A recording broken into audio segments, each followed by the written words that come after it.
मंत्री योगेंद्र महतो ने बोकारो जिले के लोगों के बचाए करोड़ों रुपए। लोगों ने कहा थैंक यू मंत्री जी।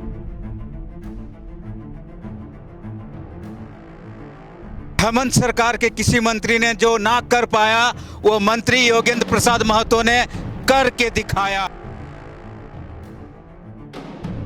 हेमंत सरकार पार्ट 2 में आज बोकारो वासियों ने लंबी सांस ली है और काफ़ी खुशी महसूस कर रहे हैं। क्यों हम कह रहे हैं कि मंत्री योगेंद्र महतो ने बोकारो शहर के करोड़ों रुपए बचा दिए।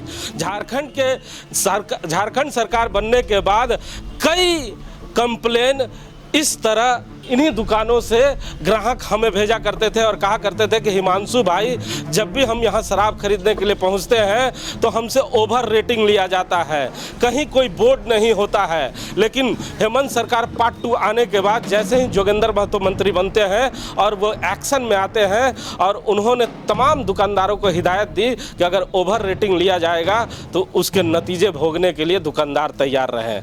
अब देखिए तस्वीरें बदल गई है, अब बोर्ड भी लगना शुरू हो गया है। आप बोकारो ही नहीं, झारखंड के किसी भी दुकान में जब पहुंचेंगे तो इस तरह के बोर्ड आपको देखने को मिलेंगे। और जो यहाँ शराब खरीदने के लिए लोग आ रहे हैं उनके चेहरे पे भी काफ़ी आपको खुशी दिखेगी, क्योंकि अमूमन ये तस्वीरें शराब दुकान से जाया करती थी कि ग्राहक और दुकानदार में लड़ाई हुआ करता था कि आखिर आप क्यों ओवर रेट ले रहे हैं। हमारे साथ बात करने के लिए राम नारायण शर्मा हैं। शर्मा जी, जो लोग कैमरे पे अभी आने से घबरा रहे हैं वो लोग व्हाट्सएप पे वीडियो भेजकर खूब रात को परेशान किया करते थे और कहा करते थे कि हिमांशु भाई ये वीडियो जरा दिखाइए। आज जब रेट कम हो गया है तो कोई ये कहने को तैयार नहीं कि हिमांशु भाई मंत्री जी को जरा धन्यवाद कहिएगा। जी बिल्कुल, आपने देखा कि निजाम बदलने के साथ ही हिमांशु जी बोकारो समेत पूरे झारखंड की फिजा बदल चुकी है। उत्पाद एवं मद निषेध विभाग की तरफ से आप देखेंगे कि उन दुकानों में जहां कभी इस तरह के रेट चार्ट आपको नज़र नहीं आते होंगे, अब सभी दुकानों के ठीक सामने सबसे पहले आपको रेट चार्ट का ही दर्शन होगा।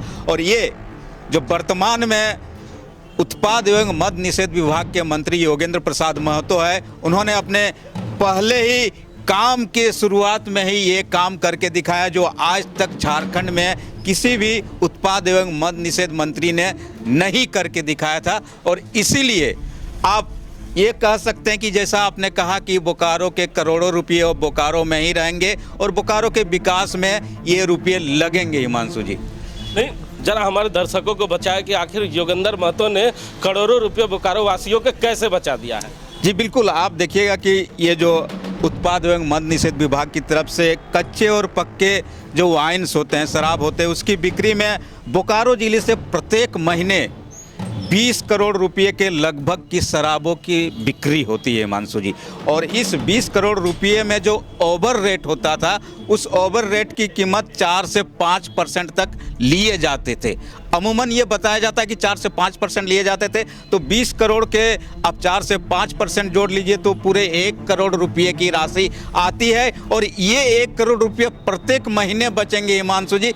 इसीलिए कहा जाता है कि ये जो निजाम बदल गया तो तस्वीर बदल गई, और इसीलिए लोग चुपके से ही सही जो क्या कारण मानते हैं? कमिश्नर भी वही है, इंस्पेक्टर भी वही है, दुकानदार भी वही है और बेचने वाले भी वही हैं। आखिर तस्वीर कैसे बदल गई? बिल्कुल, मैं वही कह रहा हूँ कि जब निजाम जो डिसीजन लेता है और वो जो रफ एंड टफ डिसीजन लेता है तो विभाग को मानना पड़ता है। और उस विभाग के अधीनस्थ चलने वाले जितने भी जो दुकान है वहाँ उसको मानना पड़ता है। और वही दिख रहा है कि जब मंत्री जी ने डिसीजन ले लिया और रफ एंड टफ डिसीजन ले लिया तो अब बोकारो के साथ साथ पूरे झारखंड में सोच लीजिए इस तरह करोड़ों रुपये की बचत प्रत्येक महीने होगी और जो सीधे सीधे सरकार के खाते में जाएगी और सरकार इससे जन कल्याण के काम कर सकेगी। हिमांशु जी, तो सुना ना आपने, हम लोग इस समय बोकारो के सिटी सेंटर सेक्टर 4 में मौजूद हैं, जहां पर दुकानदार भी मौजूद हैं, ग्राहक भी मौजूद हैं। कई ग्राहकों से हम लोगों ने बात करने का प्रयास किया,